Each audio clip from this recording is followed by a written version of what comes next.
Clearly, this is an evolving situation we would have preferred not occurred. New South Wales faces a very real threat. The Bondi cluster grows to 31 cases of the highly infectious Delta variant. The New South Wales government will be taking action today to limit the spread of what is a very contagious variant.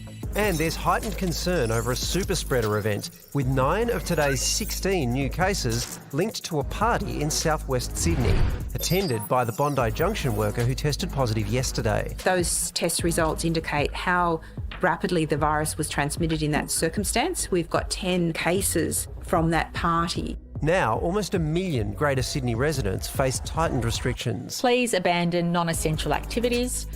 Please don't attend social gatherings unless you absolutely have to. We've gone from that near and present danger to a very real and present danger. But 18 months into a pandemic, there might only be one way that can be avoided. Until the vast majority of our population is vaccinated, what we're experiencing now is a threat.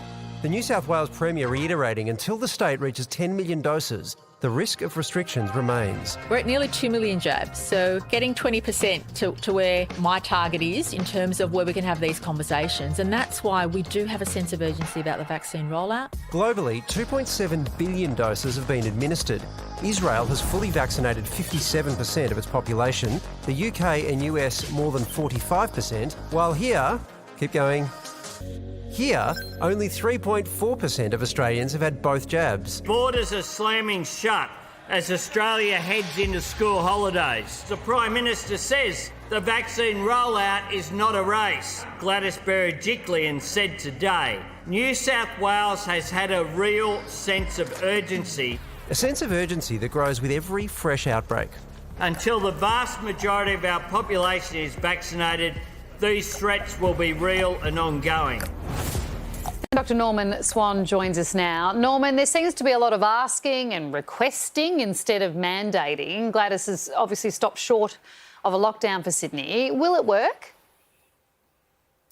Well, everybody's hoping that it will, but it probably won't. See the numbers, but I think the numbers are going to be double-digit again tomorrow from what I can gather. And that's just getting uncomfortably large. It's getting uncomfortably large in terms of the contact tracers being able to tie it down. And we may well regret not just going to a short, sharp lockdown. What happened in December was we grumbled along in New South Wales for several weeks when it probably could have been much shorter.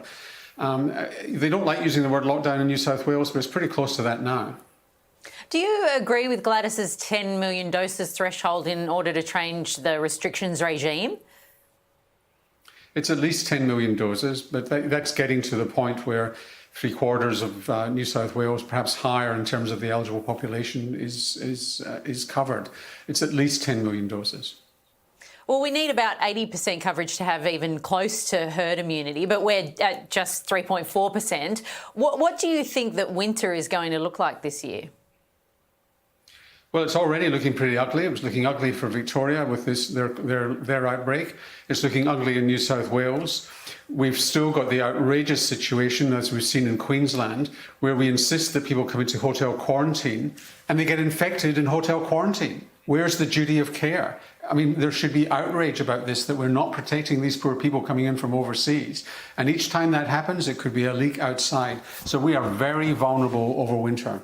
So I wanted to talk about vaccination. You raised hotel quarantine. I guess we have to do that topic tomorrow, Norman, because there are so many elements to this. Okay. The news that's been breaking... That's a home away from home. Yeah.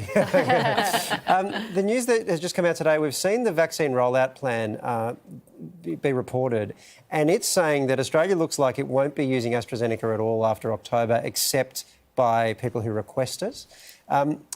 Now, in some ways, that just seems inevitable, I suppose, because we're phasing that out and we're getting more Pfizer. But do you think, what would your advice be to people who've got AstraZeneca already, got that one jab, and now they're hearing this on the eve of their second? So just to be clear on what they're saying, is their assumptions on the modelling is that people who are eligible for Astra get it. And therefore, you're taking the heat off the Pfizer as you go through the next year. It's not that people are going to wait. It's assuming that we use up the existing Astra doses than people who are already eligible. For people who already have it, have the second dose. It's quite likely we're going to need a booster towards the end of this year, beginning of next year, but get the dose, get covered and have some sense of protection. Because I think I said it last night, is that there's not much difference between Pfizer and Astra in terms of protection against what counts, which is going into hospital and dying. They both protect against that. And that's where we need to get to. And that's what Gladys Berejiklian is talking about. When you've got that mass vaccination, even if COVID-19 comes in and people do get infected, they're not going to get seriously ill. I guess the clot is the issue that may put people off getting the second dose. What can you say to them that's of comfort to understand the likelihood of any problems when you get that second dose? So the first dose risk is 1 or 2 people in a full MCG. The risk of dying is 1 person in about 20 MCGs full of people. The risk of the second dose is a fraction of that. So it's already a small risk, and it's a much smaller risk. Haven't had any trouble with your first dose in terms of these clotting problems, go ahead and get the second one, get it done and dusted. I'm going to have it done at 8 weeks. I'm not waiting 12 weeks. I want to get it done sooner than that. All right. Thanks, Norman, as always. You're welcome. From expert opinions to in-depth analysis and reporting, the Project YouTube brings you the biggest stories from Australia and around the globe. Hit the subscribe button now for news delivered straight to your feed.